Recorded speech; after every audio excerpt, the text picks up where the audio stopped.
मेरी कॉफी आ गई? आ गई। बस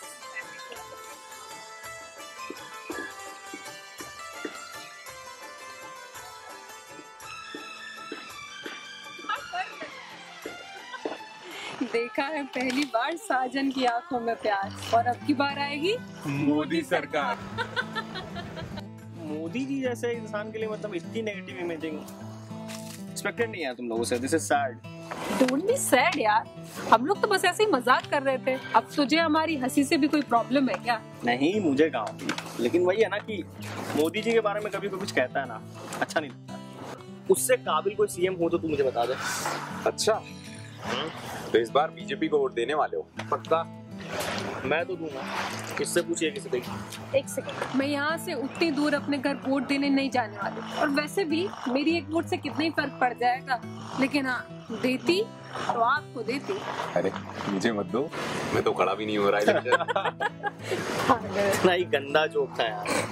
बट तुझे पता है ये जो आप वाले हैं, इन्हें एक भी सीट नहीं मिलने वाली। और रही बात मोदी जी की, तो मुझे लगता है ना मोदी जी की केवल शाइनिंग है। मेरे हिसाब से भाई देखो, घर उसके जाना चाहिए जहाँ तुम्हारी पूछ हो, इसीलिए वोट उसको दो जिसको तुम जानते हो। इसीलिए भाई मैं तो देखो सुधीर चाचा को वोट दूंगा, उनसे भला इंसान कोई नहीं है।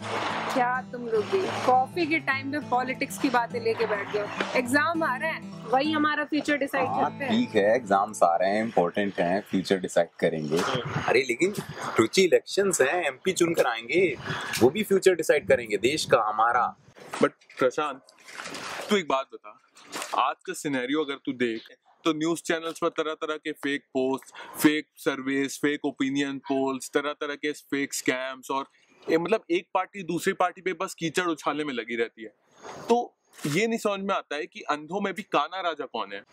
देखिए यार एमजे, मैं मानता हूँ कंडीशन थोड़ी खराब है, बहुत अनफॉर्चुनेट है, लेकिन फिर भी कोई ना कोई प्रॉब्लम होती है हर बंदे के लिए जो उसको सबसे ज्यादा बड़ी लगती है। जैसे कि you know my blood boils with the level of corruption and public harassment in this country. इस कंट्री में इतना पोटेंशियल है और इकोनॉमी की हालत इतनी खराब है।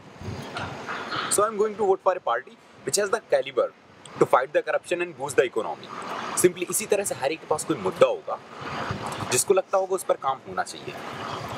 किन मुद्दों की बात कर रहा तू? ऐसे अगर मुद्दे गिनाए ना तो 75 मुद्दे निकलेंगे।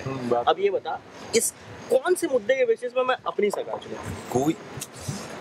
कोई भी मुद्दा जो तुम्हारे दिल के करीब हो और तुम्हें लगता है उस डायरेक्शन में काम होना चाहिए, और कोई पार्टी है जिसमें जो प्रॉमिस कर रही है और जिसमें पोटेंशियल भी है कि उस डायरेक्शन में काम कर सकती है।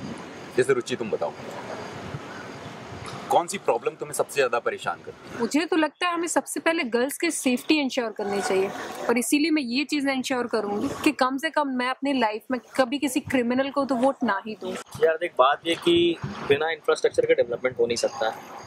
तो मेरे जो सपनों की सरकार होगी वो विजिबल डेवलपमेंट लाएगी कंट्री की, और ये चीज मोदी सरकार कर सकती है। देखो बात ये है कि चाहे मुद्दों पे कितना ही डिस्कशन कर लो, बात वहीं पे आके अटक जाती है कि वोट किस बेसिस पे दें। मैं जहाँ से आता हूँ भाई, पिछले 2 साल से कास्ट बेसिस पे वोट होता हुआ आ रहा है, और मेरा जो लीडर है ना हमारे जो कास्ट का है, उसने हमारी कम्युनिटी के लिए बहुत काम किया है, तो मेरा वोट तो उसी को जा रहा है। भाई तुमने मुझे 2-3 बार बताया है कि तुम्हारा वो जो एमपी है तुम्हारी कास्ट का, उसने कितना काम किया है। तुम्हारे गांव में सड़कों की हालत कितनी खराब है, रोज एक्सीडेंट होते हैं, 2-3 लोगों की मौत हो चुकी है, सही है ना? हाँ ठीक है।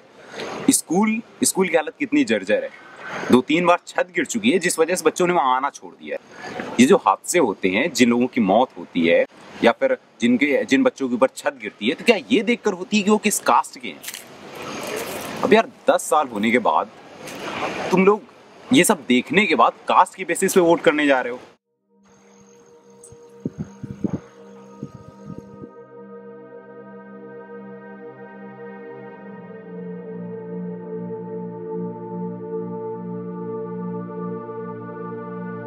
दोस्तों, इस केओस और कंफ्यूजन के दौर में बिना किसी और के व्यूज से अफेक्ट हुए, जो आपको लगता है कि आपके दिल से जुड़े हुए मुद्दों पर काम कर रहा है, उसी को वोट देना जरूरी है। You can visit Election Commission website mynita.com or any other similar portal before choosing your candidate, and please do vote.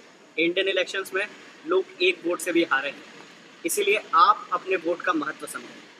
पिछले 5 सालों में हम सब ने अपनी सरकार के सामने कई शिकायतें रखी हैं। अब ये समय है जब हम अपनी जिम्मेदारी निभाएं। इसलिए सोच समझ कर वोट करें, क्योंकि अगला मौका आपको 5 साल बाद मिलेगा। जहाँ जात पात का नाम न हो, बस अपनों का ही काम न हो, मुद्दों पे बातें करता हो, जनता के हित पे मरता हो। हमें वोट, हमें वोट, हमें वोट उसी को देना है, पर वोट सभी को देना है।